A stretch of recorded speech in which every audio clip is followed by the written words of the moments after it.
Kátia, 35 anos. A Kátia diz o seguinte. Cadê? Ela tá aqui. Tenho namorado, só que eu penso em sexo o dia inteiro. É normal? Tá bom pro seu namorado, né? É ótimo. Mas acho que ele não deve pensar o dia inteiro. Tá predisposta ela, né? Não, mas é bom Tá isso, bem, porque ela? assim, tem que ser uma coisa estimulante. Fizeram uma pesquisa que parece que as mulheres que são estimuladas pensam pelo menos entre 30 a 40 vezes por dia em sexo. Em algum momento. Porque o ser humano é uma espécie sexualizada. Mas quem tá mais fadado a atrair um ao outro? Hoje em dia a coisa tá complicada. Tá complicada, né, João? Pau a pau. Homem trai muito, mas as mulheres estão começando a concorrer bem. Assaltar o alambrado, a porteira de casa. Aprenderam a pular. Estão aprendendo a pular. Doutor, Diga, a querido. Flor pergunta o seguinte, é o contrário da Kátia. Ih, puxou o Ela freio de fala mão. assim, tenho 20 anos e gostaria de saber se é normal o meu desinteresse pelo sexo. Sou casada há 1 ano. Não é normal. É Flor? Flor. Ô, Flor. Flor não é normal, Flor. Tem que procurar ajuda. Você sabe que... Ela e o marido, né? Ela e o marido, porque traz... Exatamente, você falou um negócio legal, Arthur, porque traz um problema pro casal, né? E se tiver filhos, pior ainda essa vibração. Pior ainda, porque assim, o marido fica sentindo... Isso é uma coisa legal, porque que você falou, você ressaltou, porque assim, o marido muitas vezes fica sentindo que ele tem responsabilidade em fazer a mulher desejar. Então ele começa a tentar. Vai, compra uma lingerie, compra um brinquedinho no sex shop. Chocolates. Compra chocolate, piriri, Afrodisíacos. afrodisíacos, etc e tal, e não resolve. Por quê? Porque na maioria das vezes uma mulher que tem um problema desse... Ela não tem orgasmo. Não só no orgasmo, não precisa ser isso, não. Tá sexuada? Dani, na verdade ela sofreu uma repressão sexual muito grande, Isso não foi mesmo, estimulada, é um problema intrínseco dela, né? Que traz para o relacionamento. Então, o marido também precisa buscar ajuda, uma terapia de casal, por exemplo, vai muito bem numa situação dessa. O que você falou do orgasmo, Dani, pode levar a mulher ao desinteresse. Então, por exemplo... Porque ela não sabe o que vai levar e se ela não sente nada, como que ela vai querer praticar? Tudo tem que ter um clímax. Exatamente. Então, por exemplo, se você assistir um filme que não tem um clímax, se você ler um livro que não tem o ponto máximo, se você ouvir uma música sem refrão, você não vai ter vontade de ouvir a música, nem ler o livro, nem ver o filme. Você sabe que não tem graça. Se o orgasmo não tem... Se a relação sexual não tiver um clímax, você perde a vontade de fazer. Então, muitas mulheres já perderam a vontade de ter relação sexual, perdem o desejo sexual por não chegarem ao clímax. Agora, João, generalizando, me diga assim, quem procura mais? É a mulher ou o homem para ter o relacionamento sexual de um casal que está equilibrado, vivendo harmoniosamente? É caso a caso ou é general Os isso? dois. Eu acho que assim, quem vive bem... Geralmente os dois têm uma certa procura, mas o homem procura mais. O homem normalmente, naturalmente, ele procura mais oportunidade sexual. Inclusive o indivíduo, ele acha que quando ele casa, ele vai ter uma mulher muito mais disponível. Ele acha que ele vai poder ter muito mais relação sexual porque a mulher está dentro de casa. Isso pelo simples fato. Sim. Né? Tá ali, estão os dois, tal, o que nós vamos fazer? Jogar gamão? Não, vamos transar. Não é assim também. O homem acha que... Você joga gamão? Já joguei bastante. Desisti já. Mas assim... Prefere o sexo? É mais divertido. Mas assim, Eu também. O que fica... Também é mais legal, é bem mais legal que gamão. Poxa, é bem mais divertido, Não, mas depende da tem situação muitas também, variantes. viu? Mas Arthur, tem Eu situações sou que a é melhor o favor do gamão, sexo, viu? entendeu?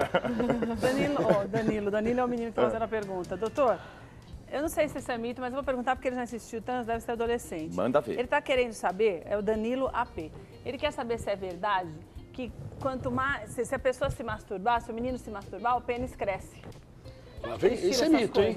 Então, tira porque... Conversa de menino na escola, né? aquela história da sociedade. Não é, eles né? não conversam com quem Parece tem É que nem tomar água na concha, que crescia as peitiolas. Eu vivia tomando água na concha. Excelente, Dani. Bela lembrança. Tomar água do quê, Dani? Tomar água Água na concha, sabe? Concha de feijão? Eu tomava água na concha, com o negócio... Pra crescer. Ai, que legal. Mas assim, Mas isso é aí, mito, é mito, eu não sei, doutor. acho que as pessoas têm a ideia de que se fizer um exercício, massagear, né? Acho que é que nem massa pedaço de pão que você passa não Estica, estica, não vai esticar nada. Não, mas existem diversas técnicas que a gente acompanha pela internet de peso, isso para homem. Só né? você colocar um de implante. pesos. Maravilha que você tocou, Então, Arthur. isso daí a gente vê acompanhando em diversos sites eróticos. Qual é a realidade disso, João? Por favor, para os telespectadores, que muita gente está interessada nisso. Excelente, Arthur, a pergunta. Porque assim, eu até coloquei no meu blog lá um post que fala assim, moralização no tratamento e sexualidade humana.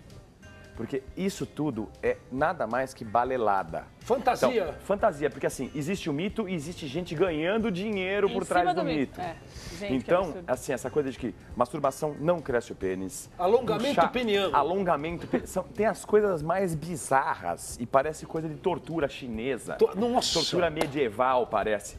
Você tem, assim, alongadores em que você prende na base e na ponta e vai esticando. Nossa, isso é tortura, isso não pode, isso é terrível. Assim, e o pior é que rompe o tecido dentro do órgão. Então, vai rompendo e aí vai causando problema. Daí tem uma contusão e nunca mais acontece mais nada, né? Depois que deu problema, o indivíduo perde a capacidade de funcionar. Perfeito, Doutor, João. Malúzia, ela diz o seguinte, que ela tem por volta de 40 anos e tem o ímã complacente. Então, ela gostaria de saber se ela pode fazer uma cirurgia para reversão, porque ela sente muitas dores na hora da relação sexual. Olha, Malúzia, esse ímã é o tipo do ímã para o pessoal saber o que é esse ímã. Esse ímã é um ímã que não rompe, né? O ímã complacente é um ímã que... Na verdade, o ímã é como se fosse um anelzinho que fica em volta do órgão sexual feminino, né? Esse anelzinho, na primeira penetração, ele tende a romper, porque ele não é tão elástico quanto a mucosa da vagina. Então, ele rompe, é o que pode sangrar e doer. Alguns casos, ele pode não romper nunca, né? E existe essa impressão de dor, né? Agora, eu revisaria muito bem esse caso, viu, Malúzia? Eu revisaria muito bem com o ginecologista e com o sexologista, etc e tal, porque muitas vezes não é essa a origem da dor.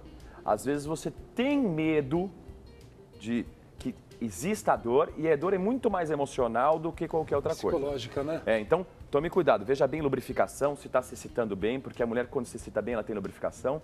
Existem as dores, tipo vaginismo, né? Que é a mulher que tem uma impressão emocional de que vai doer e não consegue nem deixar ter relação. Agora, João, a respeito de ovo de codorna, catuaba, ginseng, amendoim, isso realmente funciona?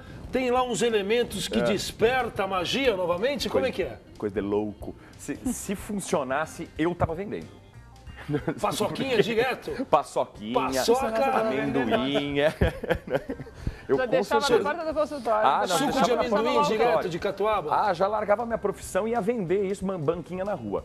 O que funciona muito, na verdade, é a sugestão que a coisa traz. Então, por exemplo, falam muito que a banana é afrodisíaco.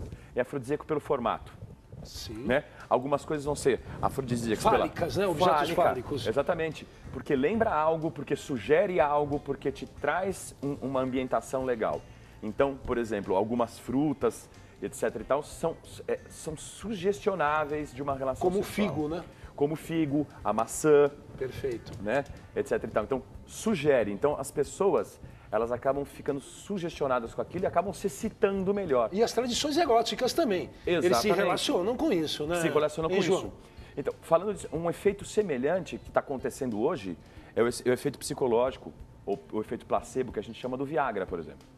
Então, essa história do Viagra, que é um medicamento que mais vende, a garotada está tomando direto. Então, o Viagra, ele pode funcionar como um afrodisíaco. Por quê? Porque o indivíduo ele está com medo de falhar na hora da relação. Então, o que ele faz? Ele vai lá, compra o comprimidinho, tum! 5 minutos depois ele está transando, ou seja, não chegou nem no estômago. Ou seja, não entrou para a corrente sanguínea. Não deu nem tempo. A medicação não está funcionando, exatamente. Mal engoliu. Ele já está atuando. Então, a medicação, assim como o afrodisíaco, lhe dá a impressão de potência. Só para complementar, Keila, mas daí o efeito do remédio vem depois. Certo? Tem o placebo na hora, mas depois o cara fica durante 3 horas, 5 horas depois, fica 2 dias naquele estado. Não, ainda você toma Viagra? Eu não, mas eu sei de casos. Tá muito expert em Viagra. Você quer falar de Viagra? Não, tem fóruns na internet. Eu sou jornalista, Daniela. Tá brincando. Eu tô a par disso tudo. Foi o vizinho dele que leu.